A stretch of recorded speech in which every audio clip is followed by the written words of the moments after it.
So ప్రతి మీ press meet కొంచెం different గా ప్లాన్ చేస్తూ ఉన్నారు. ఈసారి సుమా గారితో యాంకరింగ్ చేయించారు. అంటే ఏంది అది ఒక స్ట్రాటజీనా లేదంటే ఆబ్వియస్లీ రీచ్ కోసమే, దాంట్లో డౌటే లేదు.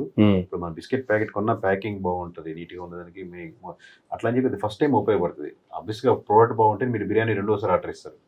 ఫస్ట్ టైం అయితే ఉపయోగపడుతుంది. సో ఆబ్వియస్లీ బిర్యానీ బాగుంటేనే మనం ఇంత లాంగ్ 4,000 నియోజకవర్గాలు దేశవ్యాప్తంగా చేయాలంటే ఉపయోగపడుతుంది. బట్ లాంచింగ్ కాబట్టి వీ హ్యావ్ టు రీచ్ 1-2 కాదు. నేను మాట్లాడినా ఎమ్మెల్యేగా రీచ్ అవుతుంది, ఎమ్మెల్యేగా రీచ్ అయిపోతుంది, ఇంటర్వ్యూస్ ఇవ్వచ్చు, అది కాదు.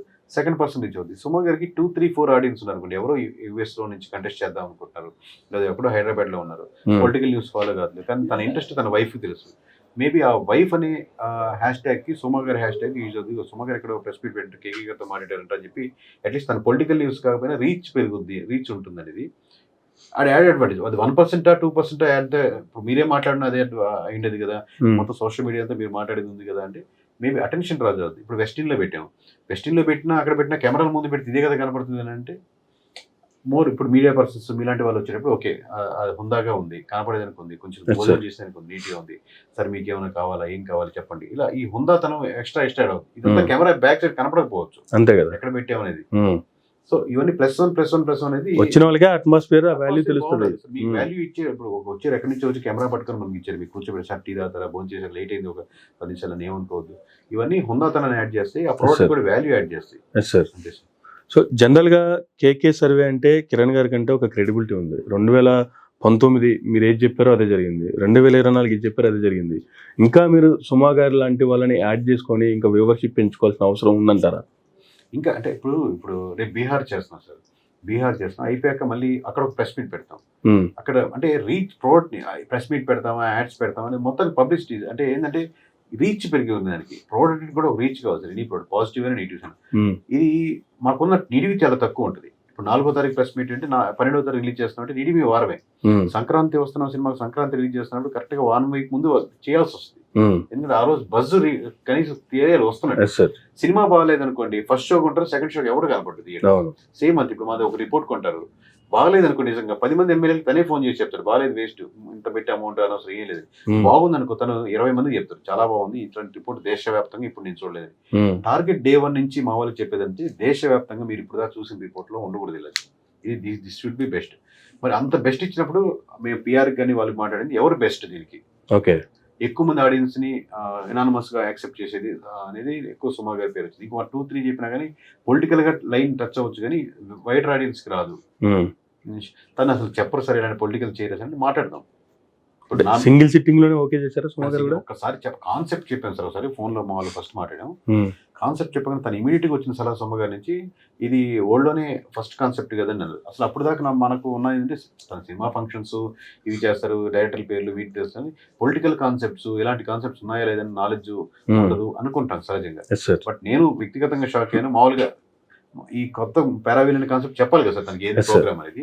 సో ఒక మామూలుగా ఎవరైనా మీరు ఇంటర్వ్యూలో డిస్కస్ చేసినప్పుడు 15 నుంచి 20 నిమిషాలు నాకు టైం పడుతుంది. పారావిల్ కాన్సెప్ట్ ఏంటి, ఎందుకు తీసుకురావాల్సింది తనకి వితిన్ 1 minute 40 seconds నేను ఇంట్రొడ్యూస్ చేశాను. జస్ట్ ఇదండి కాన్సెప్ట్, ఇలా అనుకుంటున్నాం, ఇది చేసాం, 200 మందికి ఇంత పని చేశాను. తన ఇమీడియట్ సమాధానమే సుమా గారిది, ఇది first time in the world కదండి, ఈ కాన్సెప్ట్ ఎక్కడా లేదు కదండి, ఇండియాలో అయితే లేదండి, బయట కంట్రీస్ నాకు మోస్ట్లీ నాకు నాలెడ్జ్ లేదు కానీ ఇండియాలో అయితే లేదండి. బట్ నేను ఇంప్రెస్డ్ ఏంటంటే తను వెంటనే అడిగిన విధానం. సో ప్లస్ ఏ టైంకి రావాలి, మీకు ఏ కలర్స్ డ్రెస్ వేసుకుంటే బాగుంటుంది మీకు చెప్పండి అంటే ఇవన్నీ ఆల్మోస్ట్ తను పీక్ పొజిషన్ ఉన్నారు. వేరెవర్ దాని 2-3-4 కూడా లేరు తను కాంపిటేటివ్. సో మామూలుగా ఎందుకు ఇస్తారా బాబు, ఎక్కడ చూసినా సుమానైనా ఇంకొకరు లేరా యాంకర్, ఏ పై నుంచి కింద వరకు అనుకుంటాను నేను. అందరిలో ఉన్నప్పుడు మనం కూడా అనుకునే దాంట్లో వెన్ కమ్యూనికేటింగ్ విత్ నాకు అండర్స్టాండింగ్ ఎందుకు నెంబర్ 1 పొజిషన్ ఉందంటే తను కూడా మనం ఎలాగ ఇప్పుడు నేను ఎవరితో ఉన్నా అదే మాట్లాడతాను, ఎవరు వచ్చిన ఆఫీస్కి వచ్చిన మాట్లాడతాను, ఆ ఒబీడియన్స్ ఉంచడం, అంత ఓపిక ఉండడం. ఇప్పుడు మాదంటే స్టేజ్ ఫీల్డ్ కాదు, మాకు ఇక్కడ మీతో మాట్లాడుతున్నాం, ఓపిక మాట్లాడుతున్నాం. తను కంటిన్యూస్ గా స్టేజ్ మీద ఉండాలి, ప్లస్ ఆడియన్స్ అడ్రస్ చేస్తుండాలి, ఐక్యూ అలర్ట్ గా ఉండాలి, అన్నీ ఉన్నతో పాటు ఇన్ని తర్వాత కూడా non political subject, non cinema సబ్జెక్ట్కి వచ్చినా కానీ ఏ క్వశ్చన్స్ అడగాలండి రాసుకున్నారు, చెప్తుంది ప్రతి ఒక్కటి, ఇది మాట్లాడాలండి, ఇది సబ్జెక్ట్ అండి కాబట్టి తను రిటర్న్ గా ప్రతి క్వశ్చన్ మళ్ళీ 2-3 calls పెట్టించి నాకు డౌట్ అండి, ఓకే అది దట్ మీన్స్ ఎవరైనా కానీ బెస్ట్ పొజిషన్ అవుతారండి. మీరు ఎక్స్పెక్ట్ చేసిన ఏదైతే రీచ్ అనుకుంటున్నారో మీరు ఆ రీచ్ తర్వాత మీరు రీచ్ అయినట్టుగా మీ దృష్టికి వచ్చిందా? అంటే మీరు ఏదైతే ఎక్స్పెక్ట్ చేసి సుమా గారిని పెట్టుకున్నారో అది మీరు రీచ్ అయ్యారా? సుమా గారి వీడియోస్ వైరల్ అవుతాయని మేము అట్లా అనుకోలేదండి.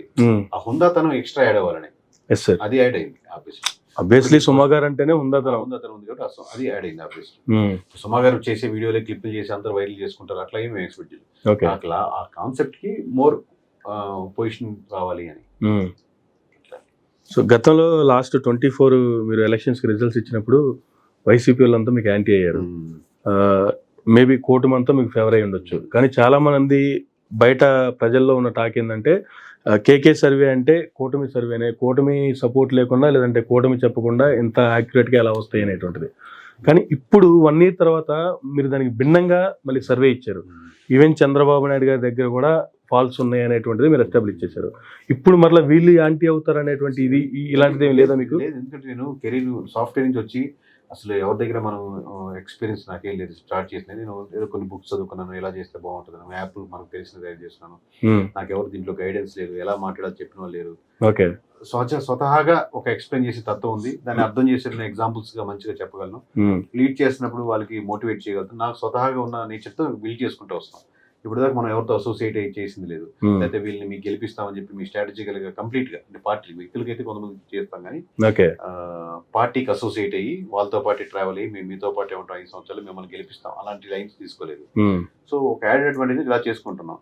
బట్ రివర్స్ ఏంటంటే ఒకసారి వైఎస్ఆర్సీపీకి అప్పుడు 151 వరకు రీచ్ అవుతున్నప్పుడు ఆబ్వియస్లీ వైఎస్ఆర్సీపీ వాళ్ళు బాగా సపోర్ట్ చేశారు. అప్పుడు రీచ్ 5% 10% ఇనిషియల్ గా ఉన్నాం కాబట్టి. తర్వాత మన కూటమికి ఇన్ని సీట్లు వస్తాయి అన్నప్పుడు కూటమి వాళ్ళు బాగా సపోర్ట్ అయ్యారు. వైఎస్ఆర్సీపీ వాళ్ళకి అగెనిస్ట్ గా అనిపించవచ్చు. బట్ తర్వాత లక్షలాది కోట్లాది వ్యూవర్షిప్ తో ఉన్నప్పుడు దే అండర్స్టూడ్, ఓకే తను ట్రూగానే మాట్లాడుతున్నాను, సమ్వేర్ దే కనెక్టెడ్, వ్యక్తిగతంగా కనెక్టెడ్. దాన్ని యూజ్ చేసుకుని ఎక్కడికి వెళ్ళేసి లేకపోతే వాళ్ళని యూటిలైజ్ చేసుకుని యారని నా పని నేను చేసుకుంటున్నాను. బట్ అండర్స్టాండ్ అవుతుంది వాళ్ళు అభిమానిస్తున్నారు లేకపోతే ఎన్ని అర్థం అవుతుంది. ఓకే, అభిమానం నేనేం చేయాలి, నేను బెటర్ వర్షన్ లో ఇవ్వాలి అంతే. ఒక సినిమా హిట్ అయితే మంచి సినిమాని ఇవ్వాలి అంతే, నేనేం చేయలేం కదా సార్. అంతే కదా.